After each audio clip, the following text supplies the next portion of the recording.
என்னடா புதுசாக நான் ஏதோ ஒரு பேப்பரை ஒட்டி வச்சுருக்கேன்னு பார்த்தா என் பிள்ளைக்குட்டி என்னமோ எழுதி வச்சுருக்குது. என்னது இது? டைம் டேபிள் எழுதி வச்சுருக்காங்க. அப்புறம் எக்ஸாம் டைம் ஃபாலோ பண்ணுறதுக்கு.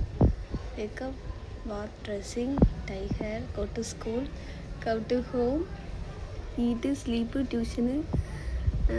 ஸ்லீப் எத்தனை மணிக்கு? 3:50 to 4:50. டியூஷன் போகிறதுக்கு முன்னாடி. டியூஷன் ஸ்பெல்லிங் தப்பு. 5 to எடுது. ஓகே. ஸ்டடி, ஈட்டுக்கு okay. Sleep, deep sleep 11:30 to 6:59. 11:30க்கு தம்மா தூங்குறதே கிடையாது. தூங்குறதே 1 மணிக்கு தான் நான் தூங்குது. 11:30 போட்டு வச்சுருக்குது இறமை. இது எக்ஸாம் டைம். மேக்கப் 5 o'clock போட்டு வச்சுருக்காங்க. ஓகே. 6:25, 35 ட்ரெஸ்ஸிங்கை போட்டிருக்காவ.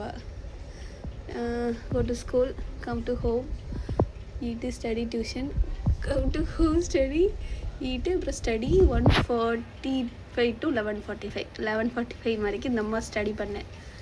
ஆனால் விடிய உட்காந்து படிப்பாங்க. நம்ம வேற வாங்கிட்டு இல்லை இந்த மாதிரி எழுதி வேற வச்சுருக்காங்க பயங்கரமாக. என்னத்தை சொல்ல, இந்த பிள்ளைக்கு இந்த பழக்கம் இப்போன்னு இல்லை, குட்டீஸில் இருந்தே எழுதி. பார்த்தீங்களா, இது வந்து ஃபஸ்ட் யூனிட் போர்ஷன். இது முடிஞ்சு போச்சுது. பட் இதில் எழுதி வச்சுருக்காங்க. இதுவும் அதே மாதிரி தான். இங்கிலீஷ் யூனிட் டெஸ்ட்டு அது இதுன்னு. இது ஹிந்தி டைம் டேபிள் எல்லாம் எழுதி வச்சுருப்பா. நம்மவா எழுதி ஒவ்வொரு இடத்துல ஒட்டி வைப்பாங்க. இன்னொரு இது வரது வச்சு ஒட்டி வச்சுருக்கா. நிறைய இது கிழிச்சு விட்டா.